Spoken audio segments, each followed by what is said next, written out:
Hello. Economics के लिए हमने क्लास 11 और 10 का एनसीईआरटी पूरा कंप्लीट कर लिया था पहले। ठीक है, उसका अगर आपने वीडियो नहीं देखा है तो उसका वीडियो अपलोडेड है, आप जाके देख सकते हो। ठीक, तो उसके बाद हमने क्लास का 9 का किया था, क्लास 10 का किया था, फिर क्लास 12 का हमने किया था। तो हमारा क्लास 11 रह गया था। तो क्लास 11 जो है बहुत इंपॉर्टेंट है हमारा इंडियन इकोनॉमिक के परस्पेक्टिव से। तो हम लोग आज स्टार्ट करने वाले हैं। ठीक है, तो देखते हैं।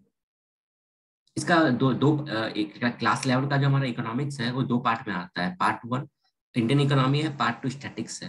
तो सीबी स्पेशली यूपीएससी के लिए या फिर कोई भी एग्जाम का प्रिपेयर कर रहे हो गवर्नमेंट वाला, तो उसके लिए आपको सेकेंड स्टैटिक्स का पढ़ना जरूरत नहीं है उतना, क्योंकि जो भी आपका इकोनॉमिक्स मेनली आता है वो इंडियन इकोनॉमी से ही आता है। ठीक है, तो 11 का सिर्फ आपको पार्ट वन पढ़ना है। तो देखते हैं, आज का हमारा पहला चैप्टर है इंडिया इंडिपेंडेंस के टाइम में कैसा था, Indian economy on the eve of independence. ठीक, तो हम लोग देखते हैं कि इंडिया जब इंडिपेंडेंट कंट्री हुआ हमारा तो उस समय क्या सिचुएशन था इंडिया का। और देखो बात ये होता है ना, किसी भी कंट्री का अगर आपको प्रेजेंट समझना है या किसी भी इंसान का प्रेजेंट समझना है आपको, तो आपको ये समझना पड़ेगा कि उसका पास्ट कैसा था। ठीक, क्योंकि क्या होता है, कोई भी इंसान का जो प्रेजेंट होता है वो अचानक से नहीं आ गया होता है। ठीक है, वो अपने पास्ट में जो इंसिडेंट हुआ है उस इंसान ने उस इंसिडेंट्स ने उसके पास्ट में जो इंसिडेंट्स हुआ है उस इंसिडेंट्स ने उस इंसान का प्रेजेंट सिचुएशन को बनाया है। ठीक है, तो ये रहा हमारा पहला।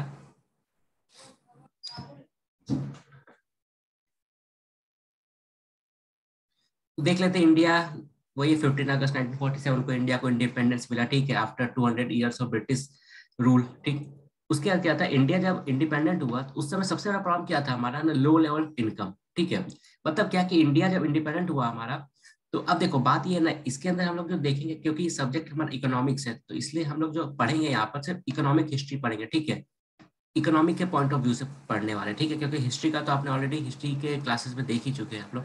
ठीक है, तो देखते हैं। तो इकोनॉमी के हिसाब से देखा जाए तो इंडिया जब आजाद हुआ था, ठीक, उस समय सबसे बड़ा प्रॉब्लम क्या था हमारे सामने, पॉवर्टी था। ठीक है, लो इनकम था लोगों का। ठीक है, लो इनकम है तो नेचुरल सा बात है पॉवर्टी रहेगा ही। ठीक, तो मेनली क्या था, ऐसा था। तो मेनली क्या हम लोग ये देखते हैं, क्या इंडिया जब इंडिपेंडेंट हुआ हमारा तो उस समय इंडिया का उस समय का प्रेजेंट सिचुएशन क्या था इंडिया का। उस समय का प्रेजेंट सिचुएशन क्या था कि इंडिया के अंदर बहुत ज्यादा पॉवर्टी था। ठीक है, लोगों के पास, लोगों का इनकम बहुत लो था, लो इनकम था। ठीक, तो अब उस समय का अगर ये प्रेजेंट सिचुएशन मेरे को समझना है कि अरे इंडिया इतना पुअर क्यों था, इंडिया के लोगों का इतना इनकम इतना लो कम क्यों था, ये क्यों हुआ, इसका रीजन क्या था। और सबसे पहला चीज तो क्या है कि क्या ये हमेशा से ऐसे था। ठीक है, तो अगर इसका अगर जवाब जानना है तो हमें क्या देखना पड़ेगा, अरे कंपेयर करना पड़ेगा। ठीक है, अगर हम लोग ये जानना चाहते हैं कि आफ्टर इंडिपेंडेंस ब्रिटिश के आने के बाद इंडिया का कंडीशन खराब हुआ है, ठीक है, तो अब मेनली क्या है, खराब हम लोग बोल रहे थे, कंपेयर करके बोल रहे हैं ना, ये इसके रिस्पेक्ट में ये खराब है ये अच्छा है। तो जब भी हम खराब या अच्छा बोलते हैं तो हम लोग क्या होते हैं, कंपेयर करते हैं। ठीक, तो अगर हम ये बोल रहे हैं कि ब्रिटिश के आने के बाद इंडिया का सिचुएशन खराब हुआ तो हमको फैक्ट्स एंड फिगर देखना पड़ेगा, उनके जाने के बाद सिचुएशन क्या था और उनके आने से पहले सिचुएशन क्या था। ठीक है, उसको जब कंपेयर करेंगे तो हम बोल सकते हैं क्या है, इस चीज में अच्छा हुआ इस चीज में खराब हुआ। ठीक है, तो जब बात करते हैं हम लोग पॉवर्टी के बारे में या फिर लो लेवल इनकम के बारे में, तो हम अगर ये बोलते हैं कि इंडिया से जब ब्रिटिश चला गया तो उस समय जब छोड़ के गया था ब्रिटिश तो उस समय इंडिया का कंडीशन बहुत खराब था। तो हम लोग ये देख लेते हैं, समझने की कोशिश करते हैं कि ब्रिटिश के आने के पहले इंडिया कैसा था। ठीक है, तो मेनली क्या था कि अगर देखा जाए तो ब्रिटिश के आने के पहले क्या था, हमारा जो विलेज था ना, हमारा जो विलेज था वो सेल्फ सफिशिएंट था। मतलब क्या, हमारा लेकिन आज के टाइम में क्या होता है कि जैसे आज के टाइम में क्या हो रहा है, जैसे मान लो एक सिटी है, ठीक है, मुंबई एग्जाम्पल। ठीक, अब मान लो ये मुंबई है तो इसके अंदर बहुत अच्छा अच्छा चीज है, बहुत अच्छे मॉल्स है, बहुत अच्छे मतलब हाईवे है, बहुत अच्छे ओवरब्रिज है, सब कुछ है। लेकिन स्टिल क्या ये सिटी अपने आप में सेल्फ डिपेंडेंट है, नहीं। बिकॉज इसको भी खाने के लिए डिपेंड होना पड़ता है, फूड ग्रेन्स के लिए डिपेंडेंट होना पड़ता है अपने आसपास के गांव के एरिया में। ठीक है, तो मतलब क्या, सिटी आज के टाइम में कोई भी गवर्नमेंट या कोई भी कंट्री कुछ भी बोल ले कि हम आत्मनिर्भर बनना चाहते हैं या फिर हम लोग सेल्फ डिपेंडेंट बनना चाहते हैं, बट रियल में कोई है नहीं। ठीक है, रियल में कोई नहीं बन सकता है। ठीक, क्योंकि हम लोग एक दूसरे पर बहुत ज्यादा डिपेंडेंट है। ठीक है, तो लेकिन ब्रिटिश के आने पहले हमारी इकोनॉमी ऐसा नहीं था।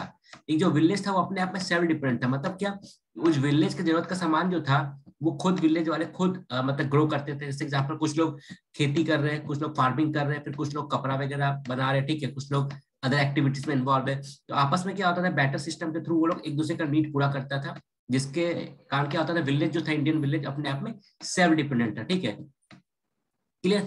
अब ब्रिटिश के आने के बाद क्या हुआ, अब ये सेल्फ डिपेंडेंट क्यों होता है, एक रीजन ये भी था ना, सेल्फ डिपेंडेंट होने का एक रीजन ये भी था क्या, उस समय में क्या होता था कि मोड ऑफ कम्युनिकेशन जो था बहुत स्लो था, इसलिए क्या होता था कि लोगों के बीच में या एक एरिया के लोग दूसरे एरिया के लोगों के साथ इंटरेक्शन बहुत ही कम हुआ करता था, ठीक है, इसीलिए कम्युनिकेशन कम था, ट्रांसपोर्टेशन कम था, इसीलिए मतलब कहीं ना कहीं क्लोज इकोनॉमी के टाइप का वो लोग रहते थे वहां पे, ठीक। लेकिन ब्रिटिश के आने के बाद क्या हुआ, उन्होंने गांव के इकोनॉमी के अंदर इंटरफेयर करना स्टार्ट किया, एग्रीकल्चर का जो सामान वगैरह होता था उसको फिर अपने कंट्री में एक्सपोर्ट करना स्टार्ट किया, ठीक है। तो इसके कारण अल्टीमेटली हुआ क्या, जो हमारा विलेज का जो सेल्फ डिपेंडेंट वाला या सेल्फ रिलायंस वाला जो एक स्ट्रक्चर था विलेज का, वो सेल्फ डिपेंडेंट जो था विलेज हमारा वो टूट गया, ठीक है। क्यों, क्योंकि विलेज इंडिया में आया ब्रिटिशर्स ने, ब्रिटिशर्स ने इंडिया में आने के बाद मेनली क्या चेंज किया, स्पेशली एग्रीकल्चर सेक्टर के अंदर, ठीक है।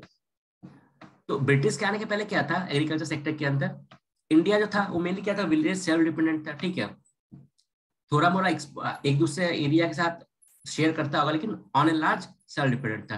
तो ब्रिटिश ने क्या किया, अब ब्रिटिश जो था इंडिया में दो पर्पज से उन्होंने किया, उनका सबसे इंपॉर्टेंट क्या था, उनको अपने कंट्री के लिए चाहिए था रॉ मटेरियल, ठीक है, क्योंकि इंडस्ट्रियल रिवोल्यूशन आ चुका था, उनको चाहिए था रॉ मटेरियल। रॉ मटेरियल कैसे मिले, तो उन्होंने क्या किया, इंडिया से उन्होंने क्या किया कि रॉ मटेरियल्स को भेजना स्टार्ट किया, ठीक है, अपने कंट्री में। तो सिंपल सा बात है, रॉ मटेरियल भेजे कैसे, इंडिया से जो एग्रीकल्चर गुड्स है, एग्रीकल्चर क्रॉप्स है, कॉटन है, ठीक है, ये सब चीज अपने कंट्री में भेज रहा है, तो नेचुरल सा बात है उसको भेजने के लिए क्या करना पड़ेगा, उनको विलेज से जाके उन सामान को खरीदना पड़ेगा फार्मर से, ठीक है, या फिर लेना पड़ेगा फार्मर से, फिर अपने कंट्री में लोग भेजेंगे। तो इससे क्या हो रहा है, विलेज इकोनॉमी क्या हुआ, कहीं ना कहीं डिस्ट्रॉय हो गया हमारा, क्यों, क्योंकि जो विलेज अपने आप में सेल्फ डिपेंडेंट था, क्लोज इकोनॉमी था, अब वो क्या हो गया, ओपन हो गया अपने आप में, ठीक है, ग्लोबलाइज हो गया अपने आप में। तो ये एक चेंज आया एग्रीकल्चर सेक्टर के अंदर हमारा ब्रिटिश के आने के बाद। दूसरा चीज क्या आया कि इंडिया जो था ट्रेड के मामले में हमारा, ठीक है, बहुत ही मतलब क्वालिटी प्रोडक्ट हम लोग एक्सपोर्ट किया करते हैं, ठीक है। जैसे एग्जांपल टेक्सटाइल के अंदर इंडिया का बहुत अच्छा नाम था, ठीक, हैंडीक्राफ्ट के अंदर बहुत अच्छा नाम था, ठीक है।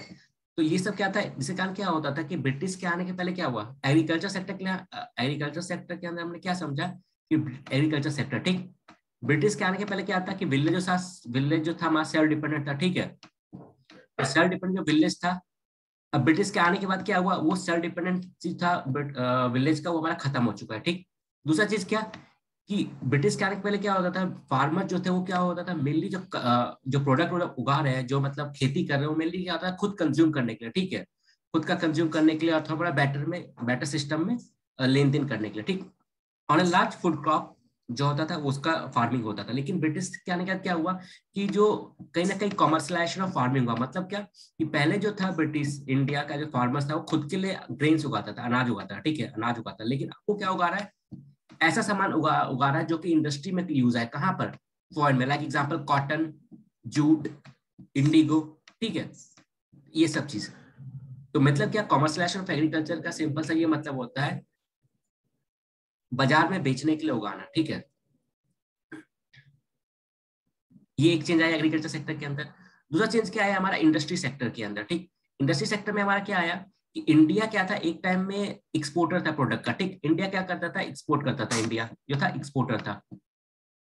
हम लोग क्या होता है, टेक्सटाइल एक्सपोर्ट करते थे, ठीक है, हैंडीक्राफ्ट प्रोडक्ट एक्सपोर्ट करते थे, ठीक, और सभी प्रोडक्ट एक्सपोर्ट करते थे। अब क्या होता था, इंडिया एक्सपोर्ट ज्यादा करता था और इंपोर्ट कम करता था, ठीक, जिसके कारण हमारा क्या होता था कि हमारा जो फॉरेन ट्रेड होता था उसमें क्या होता था, सरप्लस, क्योंकि देखो एक्सपोर्ट हम ज्यादा कर रहे हैं तो मतलब क्या, ज्यादा पैसा इंडिया में आ रहा है, ठीक है, इंपोर्ट हम कम कर रहे हैं मतलब कम पैसा इंडिया में से जा रहा है।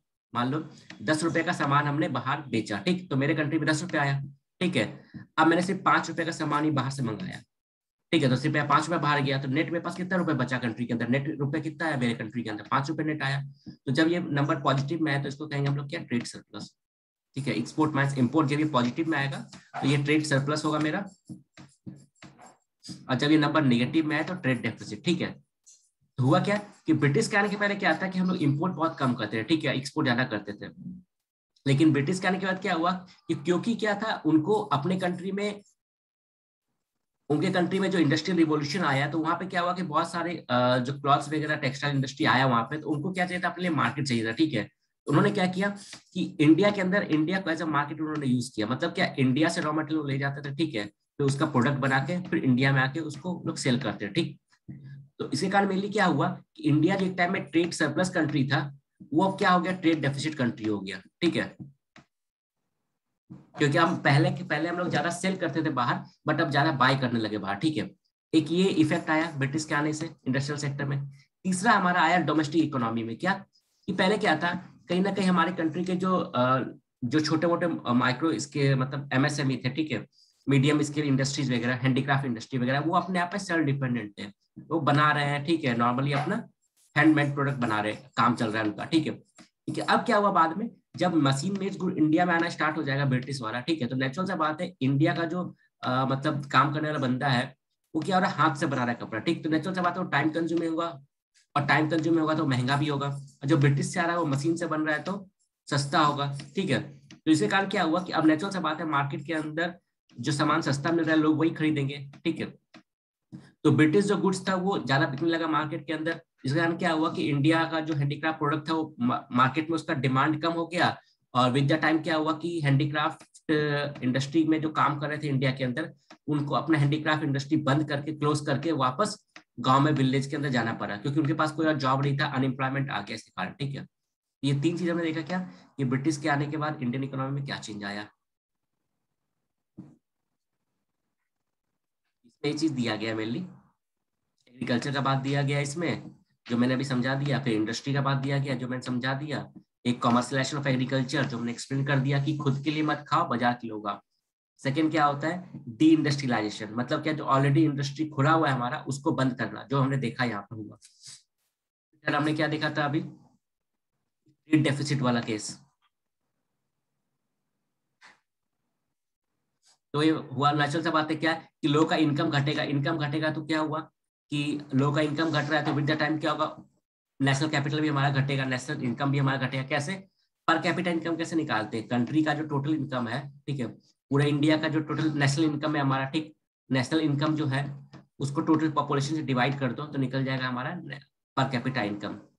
नॉर्मल ऐसे समझ सकते हैं हम लोग इसको क्या, कि मान लो घर में, अगर मान लो घर में 5 लोग हैं, ठीक है, अब सबका मिला के इनकम मान लो कि 500 रुपए हो रहा है,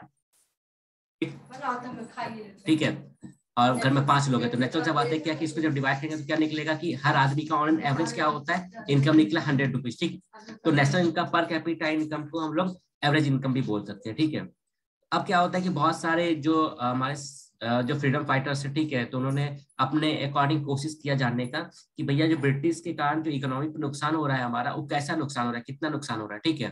तो उसमें से कुछ कुछ बहुत इंपॉर्टेंट क्या है, दादा भाई नौरोजी, इन्होंने एक थ्योरी निकाला था, ड्रेन ऑफ वेल्थ थ्योरी।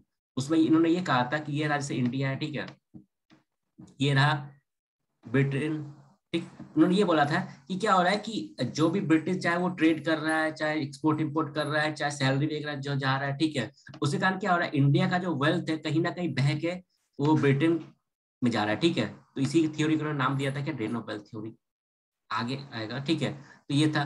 फिर William Digby, VK we Rao, इसको तो याद करना पड़ेगा बिकॉज एग्जाम में एक बार क्वेश्चन आ चुका है, सच में। आरसी देसाई, ठीक है, इन्होंने कोशिश किया था अपने अपने अकॉर्डिंग की आखिर इंडिया का पर कैपिटा इनकम कितना है, ब्रिटिश के आने का इंडियन इकोनॉमी कितना नुकसान हुआ, तो यही सब कोशिश किया था इन्होंने जानने का अपने अपने लेवल पे। तो जो मतलब एग्रीकल्चर सेक्टर, इसमें यही बात दिया गया क्या, कि ब्रिटिश के आने पहले क्या था कि इंडिया का जो गांव था अपने आप सेल्फ डिपेंडेंट था, 85% जो पॉपुलेशन थे वो विलेज में रहते थे हमारा, ठीक है, तो सेल्फ डिपेंडेंट था। लेकिन ब्रिटिश ने आने के बाद क्या किया, उसको चेंज किया, ठीक।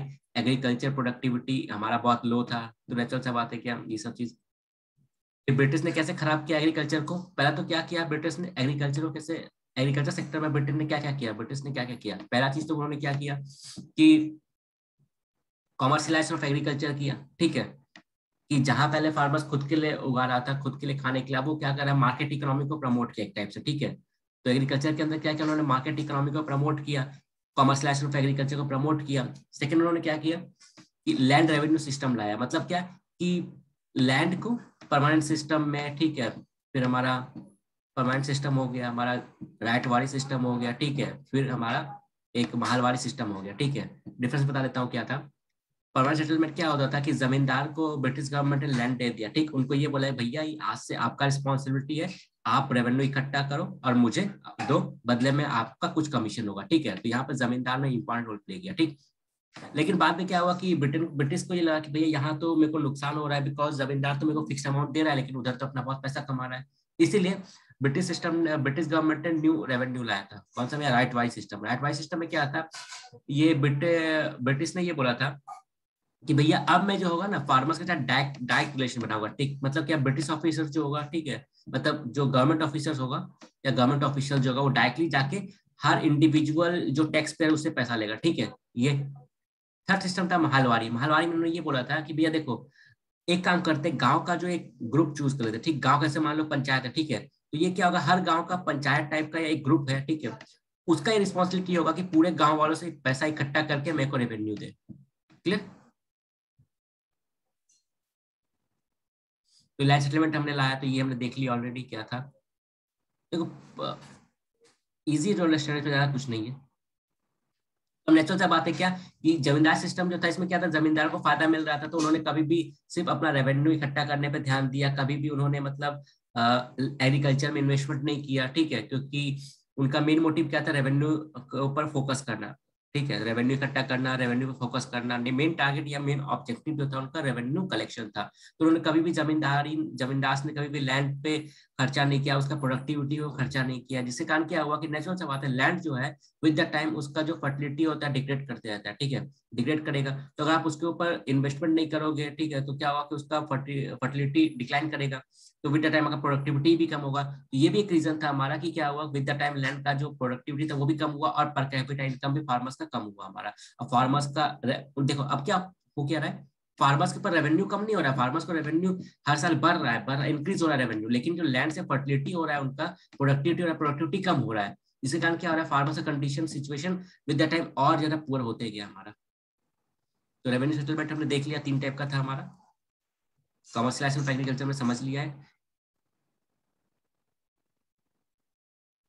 इंडस्ट्रियल सेक्टर में क्या उन्होंने किया हमने देख लिया ऑलरेडी, ठीक है, कि मेनली हैंडीक्राफ्ट सेक्टर में उन्होंने क्या किया है कि बोला ना डी इंडस्ट्रियलाइजेशन, मतलब क्या जो ऑलरेडी इंडस्ट्री खुला हुआ था जो इंडिया के अंदर चल रहा था वो भी उनको उन्होंने बंद करवाया। कैसे बंद करवाया, क्यों, क्योंकि देखो इंडिया के अंदर जो इंडस्ट्री चल रहा था उसका मार्केट क्या था, इंडियन मार्केट था, ठीक है, फॉरेन में भी एक्सपोर्ट करते थे हम लोग, लेकिन वो एक्सपोर्ट ब्रिटेन ने बंद करवा दिया। कैसे बंद करवा दिया, अब देखो इंडिया का जो सामान का इंडिया का जो गुड्स था उसका डिमांड जो था ब्रिटेन के अंदर या अदर कंट्रीज में भी बहुत ज्यादा डिमांड था, ठीक है।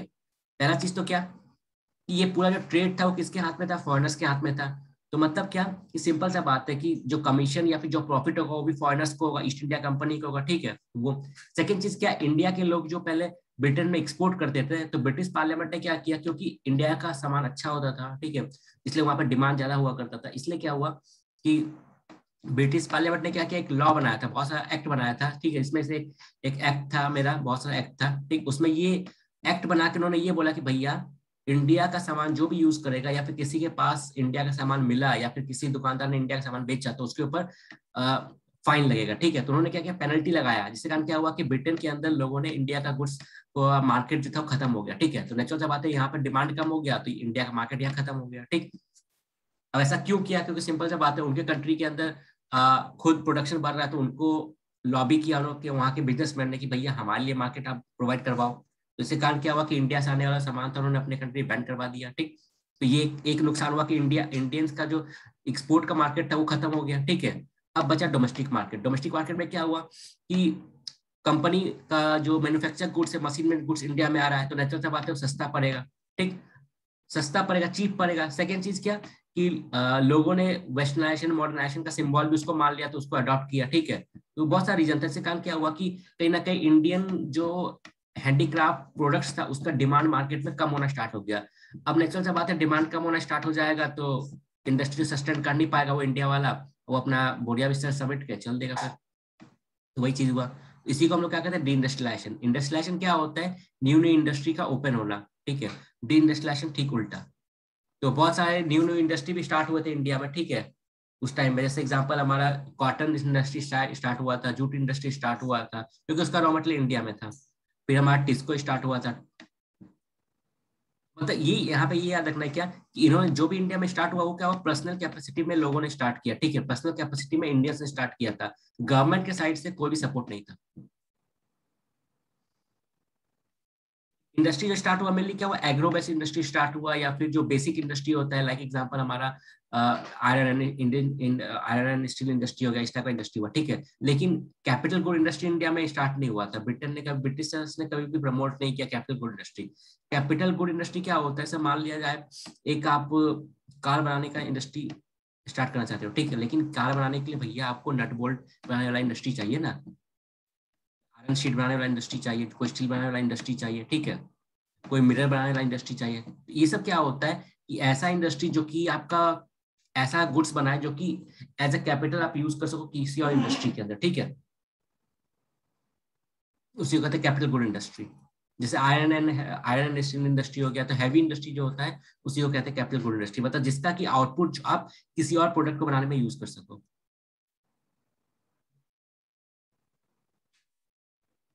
हमारा जीडीपी जो था इसे अभी बहुत कम था उस टाइम में, ठीक। तो हाँ, मैं जीडीपी कैसे क्या होता है कैसे कैलकुलेट करता हूँ, मैंने क्लास 9 में अच्छे से बहुत अच्छे से समझा दिया था, एक पूरा वीडियो ही हमने जीडीपी के कैलकुलेशन पे बनाया था।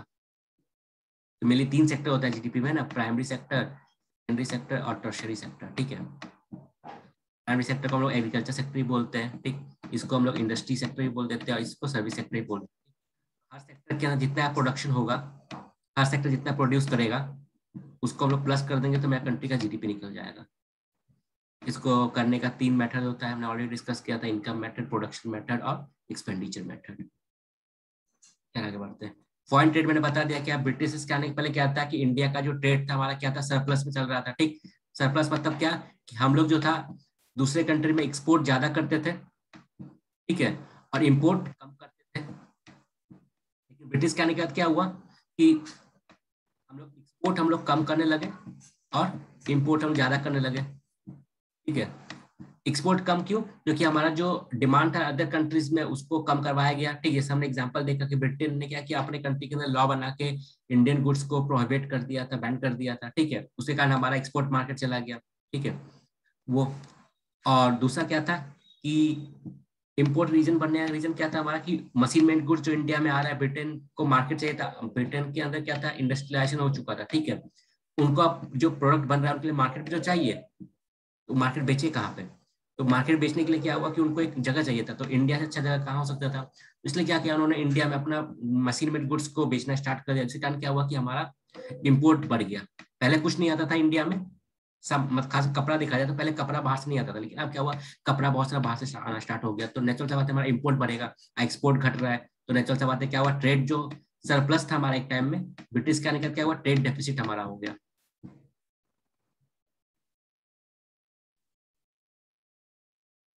ट्रांसपोर्टेशन वगैरह फास्ट हुआ। एग्जाम्पल पहले क्या था, ब्रिटिशर्स को आना पड़ता था हमारा, तो पूरा अफ्रीका से घूम के आना पड़ता था, लेकिन बाद में क्या हुआ, उन्होंने सुइज कैनल बना लिया, तो अब क्या हुआ, शॉर्टकट मार के उधर से वो आ सकते इजिली, तो इसलिए क्या हुआ, फ्रीक्वेंसी ऑफ ट्रेड या फ्रीक्वेंसी जो था ट्रेडिंग रिलेशन का वो भी इंक्रीज हो गया। इसके कारण क्या हुआ कि जो ट्रेडिंग भी बढ़ा हमारा, और हमारा डेफिसिट भी बढ़ते टाइम बढ़ते गए हमारा।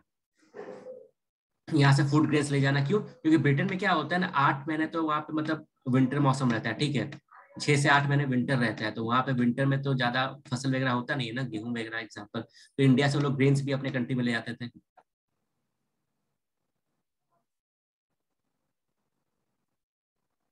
ये था पहले, यहाँ से आना पड़ता था उन लोगों को पूरा घूम के अफ्रीका से इंडिया। बाद में क्या हुआ, उन्होंने आर्टिफिशियली स्विच कैनल बनाया, तो आराम से शॉर्टकट मार के यहाँ से यहाँ आ सकते हैं। डेमोग्राफिक कंडीशन कैसा था, ये इंपॉर्टेंट चीज क्या, इंडिया में फर्स्ट टाइम जो सेंसस हुआ था मेरा 1881 में हुआ था, शायद लॉर्ड मायो के टाइम में हुआ था। 1881 में हमारा फर्स्ट सेंसस हुआ था। 72 में पहला हुआ था, लेकिन रेगुलर सेंसस बोला जाए तो 81 में हुआ था हमारा। 81 के बाद क्या हो रहा है कि हर 10-10 साल में होते रहता है।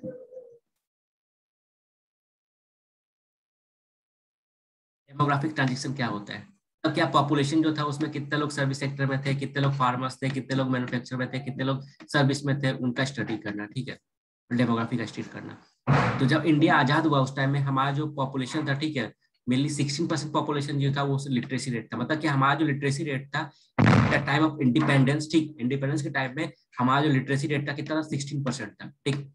16 मेल फीमेल मिला के 16% था, लेकिन सिर्फ अगर फीमेल में बात किया जाए तो हार्डली 3% था, मतलब क्या, सिर्फ पूरे इंडिया में सिर्फ मतलब 16% लोग ही लिटरेट थे उस टाइम में, और फीमेल का बात किया जाए तो hardly 3% of total female literate थी हमारी, ठीक है। तो 16% से हम लोग आज के टाइम में अप्रोक्स 80% पहुंचे हैं, ठीक है, इन 70 ईयर्स के अंदर। तो ऐसा नहीं 70 साल में कुछ नहीं हुआ, 70 साल में ये लिटरेसी इंप्रूव हुआ है हमारे कंट्री का, और हमारा जीडीपी भी बढ़ा है। क्या हाँ, अब क्या होता है पॉपुलेशन, जब हम लोग हमारा क्या हुआ 1881 से हमारा जब सेंसस स्टार्ट हो गया हमारा, ठीक है, 1881 से सेंसस होना स्टार्ट हो गया, तो उसके बाद क्या होता है हर 10 साल में सेंसस हमारा होते रहता है, ठीक।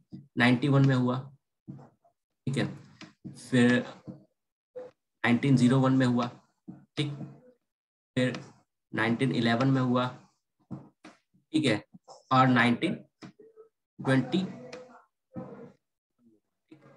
मैंने इतना क्यों लिखा, ठीक है। अब नेचुरली क्या होता है, एक नेचुरल से बात क्या है कि जब भी सेंसस होगा तो क्या होगा, हर साल पॉपुलेशन हमारा इंक्रीज ही होगा। पहले कंपेयर मान लो कि 2001 में इतना पॉपुलेशन था हमारा, 2011 में जो सेंसस हुआ उसमें ज्यादा पॉपुलेशन होगा, नेचुरल सा बात है, विद द टाइम तो पॉपुलेशन इंक्रीज ही करता है। लेकिन लेकिन लेकिन ये जो हमारा सेंसस था ना, ये 2 पीरियड का, इसमें क्या हुआ, पॉपुलेशन हमारा नेगेटिव हुआ। मतलब क्या, ये फर्स्ट टाइम ऐसा हुआ था हमारा जब पॉपुलेशन 1911 में जितना पॉपुलेशन था ना हमारा, उसके कंपेयर में 1921 में पॉपुलेशन हमारा डिक्लाइन हो गया, ठीक है। मतलब यहाँ पे मान लो अगर 100 लोग थे तो यहाँ पे मतलब और 100 से कम ही लोग होंगे। नेचुरली क्या, नॉर्मली क्या होता है, इंक्रीज करता है पॉपुलेशन विद द टाइम, लेकिन यहाँ पे क्या हुआ, डिक्रीज किया। डिक्रीज करने का रीजन क्या था, पहला तो वर्ल्ड वार हुआ था। वर्ल्ड वार वन में इंडिया के बहुत सारे मतलब सोल्जर्स बाहर गए थे लड़ने के लिए, उनका डेथ, ठीक। सेकेंड चीज क्या था, 1919 के अंदर एक बहुत बड़ा स्पेनिश फ्लू आया था, जैसे आज के टाइम में कोविड आया है ना, उससे भयानक था स्पेनिश फ्लू। उसमें क्या था, अप्रोक्स बोला जाता है ऐसा कि यूरोप का मतलब टोटल वर्ल्ड के अंदर 5 करोड़ पीपल का डेथ हुआ था। उसमें बहुत सारा, इंडिया के अंदर भी बहुत सारा डेथ हुआ, ठीक है। तो वो one of the worst pandemic आया था 1919 के अंदर। उसके पहले एक बार यूरोप में आया था लगभग 14 सेंचुरी के अंदर, उसके अंदर तो यूरोप का मतलब 1/3 पॉपुलेशन खत्म हो गया था। तो टाइम टाइम आते रहता है ऐसा पैंडेमिक।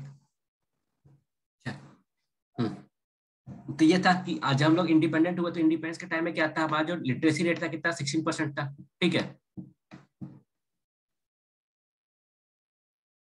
मोर्टिलिटी रेट बहुत कम था, मतलब बहुत हाई था। मतलब क्या कि मोर्टिलिटी रेट में क्या होता है कि एक एक चाइल्ड जब बॉर्न करता है, ठीक है, तो बॉर्न करने के बाद क्या होता है, वो अंडर 5 ईयर्स के अंदर उसका डेथ हो जाता है ना, तो उसको हम लोग कहते हैं मोर्टिलिटी रेट। लाइफ एक्सपेक्टेंसी बहुत कम था, मतलब 44 ईयर्स। मतलब क्या ऑन एवरेज क्या था, देख ऑन एवरेज क्या था हमारा, एक इंसान जो था उसका लाइफ एवरेज लाइफ कितना होता था, 44 ईयर्स का होता था। आज के टाइम में क्या है, एवरेज लाइफ क्या है हमारा, अप्रोक्स 80 के आसपास है, 70 के आसपास है इंडिया के अंदर, ठीक है। तो ये भी 70 साल में हमारा हुआ है, ठीक है, कि हमारा मेडिकल सिस्टम अच्छा हुआ, हेल्थ इंप्रूवमेंट, हेल्थ इंफ्रास्ट्रक्चर अच्छा हुआ। पहले क्या होता था कि नॉर्मली किसी को फीवर आया, आसपास हॉस्पिटल नहीं मिला, उसको कोई ट्रीटमेंट नहीं मिला, कोई मेडिसिन नहीं मिला, डेथ हो गया उसका। लेकिन अब क्या है कि नॉर्मल सा बात है, ऐसा जो पहले के टाइम में बीमारी होता था, ठीक, तो वो इतना मतलब उसका इलाज आ चुका है, तो नॉर्मल सा बात है कि लोगों का डेथ कम हो गया और आराम से वो लोग ठीक हो जाते हैं। तो नेचुरल सा बात है, उनका लाइफ स्टाइल या लाइफ जो एक्सपेक्टेंसी वो बढ़ गया हमारा, ठीक। तो क्या था, पहले 44 ईयर्स था, अभी के टाइम में अप्रॉक्स 70 हो गया है, ठीक है। मतलब ऑन एन एवरेज एक इंसान जो 70 साल जीता है।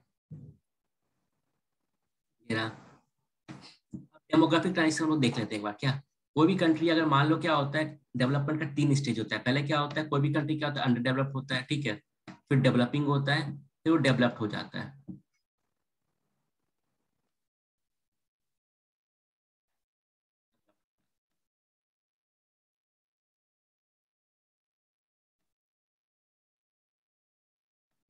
ठीक? तो जब कंट्री, हर कंट्री क्या होता है, स्टार्टिंग में अंडर डेवलप्ड होता है, ठीक है।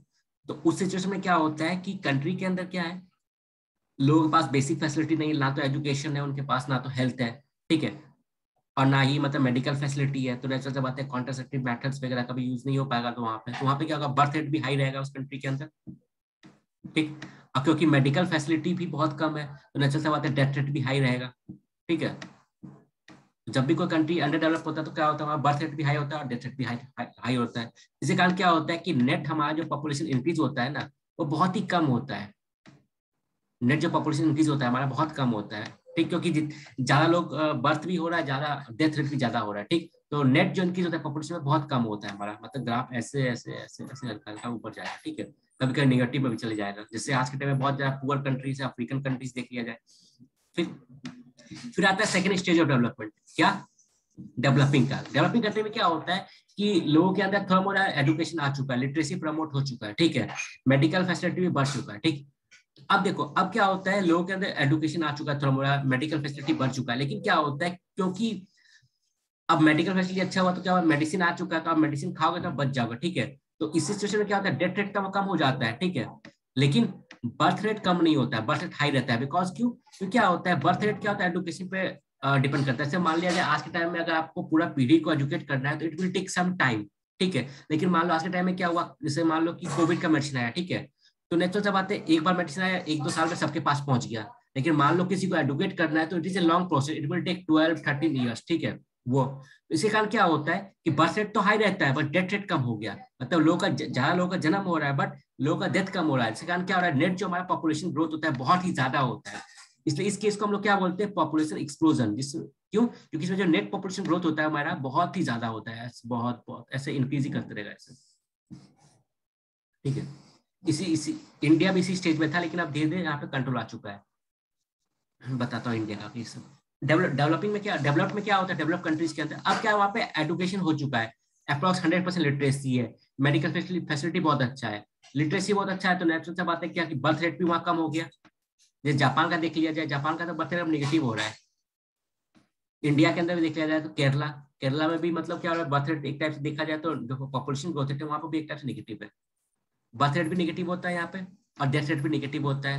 जिसके कारण क्या होता है, पॉपुलेशन जो होता है मेरा स्टेबल होता है। मतलब क्या कि पॉपुलेशन जो इंक्रीज होता है वो क्या होता है, मेनली डेवलपिंग स्टेज में होता है, बिकॉज डेथ रेट कम हो जाता है अचानक से, बट बर्थ रेट हाई रहता है, ठीक है। तो हर कंट्री जो होता है इस तीनों फेज से पास होता ही होता है, ठीक है। ये रहा। अब बर्थ रेट को एक नापने, टोटल नेट पॉपुलेशन इंक्रीज को नापने का, नेट पॉपुलेशन इंक्रीज को नापने का एक, नेट पॉपुलेशन नापने का एक तरीका है, उसको हम लोग क्या कहते हैं, total fertility rate, total fertility rate.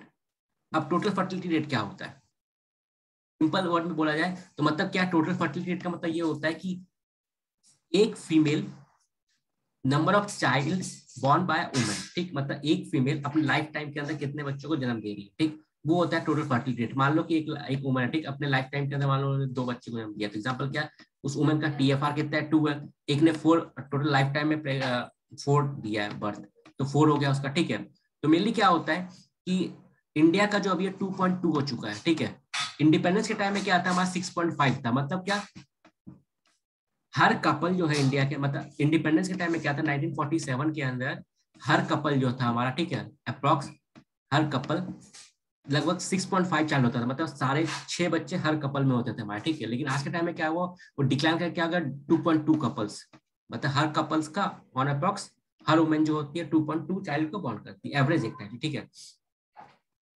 हम लोग क्या होता है 2.1 जो होता है इसको रिप्लेसमेंट रेट मानते हैं। मतलब क्या, देखो एक कपल है, एक फीमेल है, ठीक है, मतलब क्या कपल है, ठीक, एक कपल में क्या होता है कि मान लो कि हस्बैंड है और वाइफ है, ठीक, मतलब 2 लोग।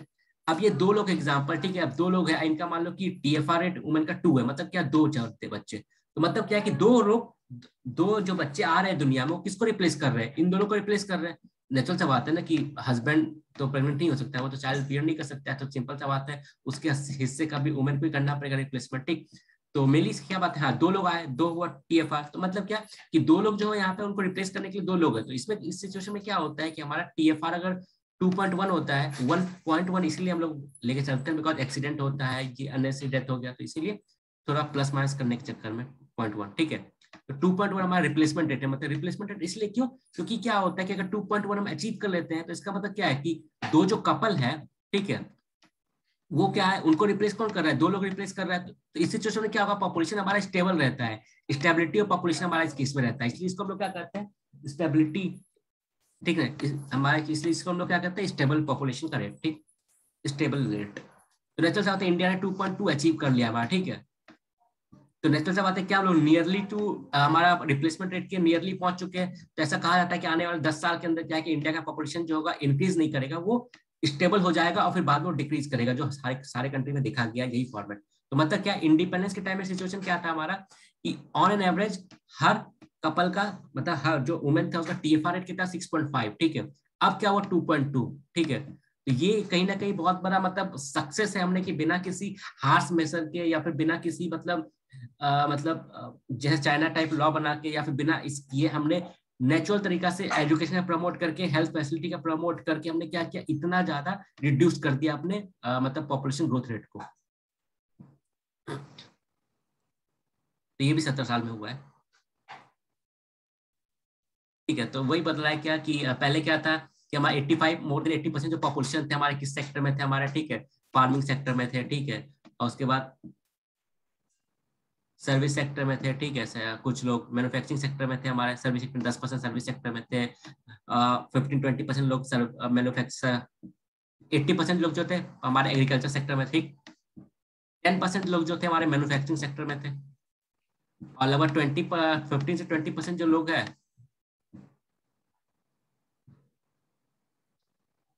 नियरली 80% नहीं था। देखो मेन बात है कोई एग्जैक्ट डेटा नहीं था, चाहे जो भी था रफली 70, मान लेते हैं 70% जो लोग थे हमारे प्राइमरी सेक्टर के अंदर, ठीक है, लगभग 10% जो लोग थे हमारे वो सेकेंडरी सेक्टर में थे, और जो 20% थे वो टर्शरी सेक्टर में थे, मतलब सर्विस सेक्टर, इसको मैन्युफैक्चरिंग मान लेते हैं, ठीक है, मैन्युफैक्चरिंग एग्रीकल्चर। क्लियर। अब क्वेश्चन ये आएगा कि सर्विस सेक्टर, उस समय सर्विस सेक्टर कहाँ पे था? तो भैया पोस्टमैन जो डाकिया डाक लेके आएगा वो भी तो सर्विस ही दे रहा है ना, पुलिस वाले जो काम कर रहे हैं वो भी तो सर्विस दे रहे हैं, आर्मी में जो इंसान है वो भी तो सर्विस ही दे रहे हैं ना एक टाइप से, ठीक है, तो वो सभी तो सर्विस सेक्टर में ही आएगा ना, सर्विस का पार्ट। इस क्रोनोलॉजी को याद रखना है। 17 जो था वो मेरा एग्रीकल्चर, ठीक है, उसके बाद 20 सर्विस सेक्टर एंड मैन्युफैक्चरिंग, ये सब चीज था।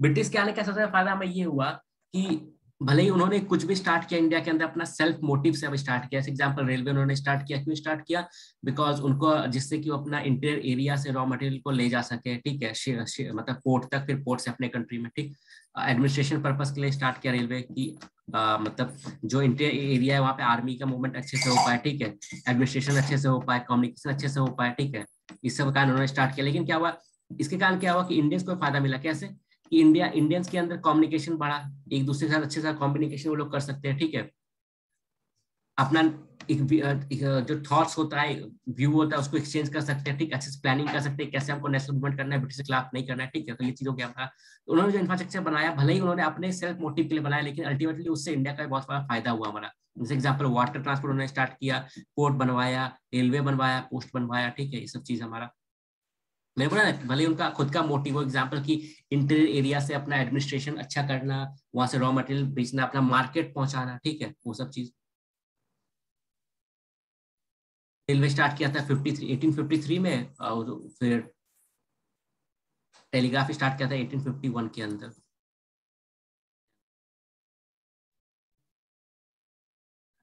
तो उन्होंने एयरपोर्ट वगैरह बनवाया था। कंक्लूजन यही चीज है। तो बहुत इजी चैप्टर, ज्यादा कुछ नहीं है, जो भी इंपॉर्टेंट कॉन्सेप्ट था मैंने बता दिया, ठीक है, झूठ मतलब बेकार में वीडियो लंबा करके टाइम आप लोगों का भी लेना फायदा नहीं है उतना, ठीक है, तो मैं अच्छे से बात है, जो भी कॉन्सेप्ट है चैप्टर के अंदर वो कॉन्सेप्ट मैंने डील कर दिया, बहुत अच्छे से समझा दिया, ठीक। अब एक बार अगर आप चैप्टर अच्छे से पढ़ोगे ये वीडियो देखने के बाद, तो आपको सब कुछ अच्छे से समझ में आ जाएगा, ठीक है, हर इंपॉर्टेंट चीज मैंने कवर कर लिया है। बट सेल्फ स्टडी को कोई भी रिप्लेसमेंट नहीं कर सकता है, there is no replacement of self study. So एक बार आप खुद से चैप्टर पढ़ो, और उसके बाद अगर कोई प्रॉब्लम होता है तो आप नीचे कमेंट में पूछ सकते हो, वरना व्हाट्सएप में पूछ सकते हो, और टेलीग्राम लिंक मैं दे रहा हूँ यहाँ पे भी। Thank you. चैप्टर तो मिलते हैं कल हम लोग।